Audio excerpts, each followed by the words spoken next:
Halo semua, hari ini saya ingin menceritakan mengenai istilah kapitalisme. Istilah kapitalisme ini mungkin sudah sangat sering dibahas dan maknanya begitu kompleks. Tapi mungkin dalam video ini, kalau boleh izinkan saya secara sederhana menceritakan mengenai istilah kapitalisme yang digunakan dalam hubungan internasional. Kapitalisme secara sederhana bisa kita pahami sebagai sebuah sistem ekonomi yang menekankan peran pasar dan kepemilikan swasta dalam produksi dan distribusi barang dan jasa. Dalam konteks hubungan internasional, kapitalisme memainkan peran penting dalam membentuk kebijakan ekonomi global dan mempengaruhi perilaku negara-negara.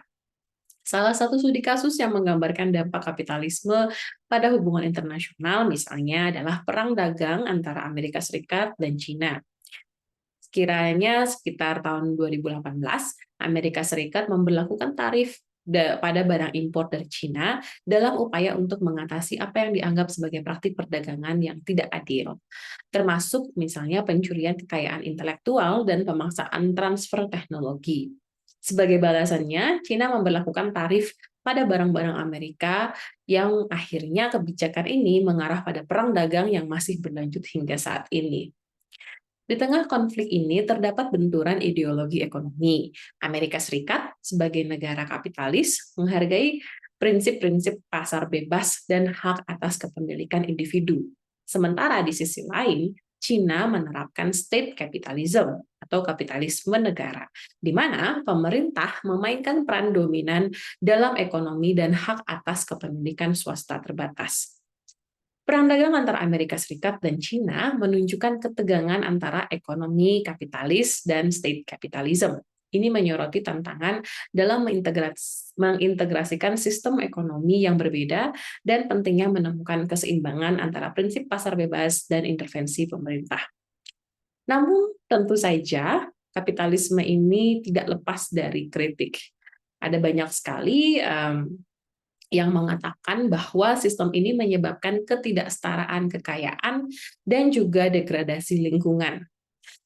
Hal yang lain juga menunjukkan bahwa kapitalisme menyebabkan eksploitasi pekerja di negara-negara berkembang sebagai bukti konsekuensi negatif dari kapitalisme global. Namun, kapitalisme sampai saat ini masih dikatakan sebagai sistem ekonomi yang dominan di dunia. Misalnya, kita lihat pengaruh kapitalisme pada kebijakan organisasi-organisasi ekonomi internasional seperti WTO atau World Trade Organization, atau yang sering yang menjadi organisasi perdagangan dunia, dan juga IMF atau International Monetary Fund sebagai organisasi dana moneter internasional, serta pada kebijakan ekonomi setiap negara yang masih sering dipengaruhi oleh pemikiran kapitalisme. Sehingga pada kesimpulannya, kapitalisme sampai saat ini menjadi kekuatan pemikiran ekonomi yang dominan dan mempengaruhi hubungan internasional yang membentuk kebijakan ekonomi global dan kebijakan negara-negara individu dalam politik internasional.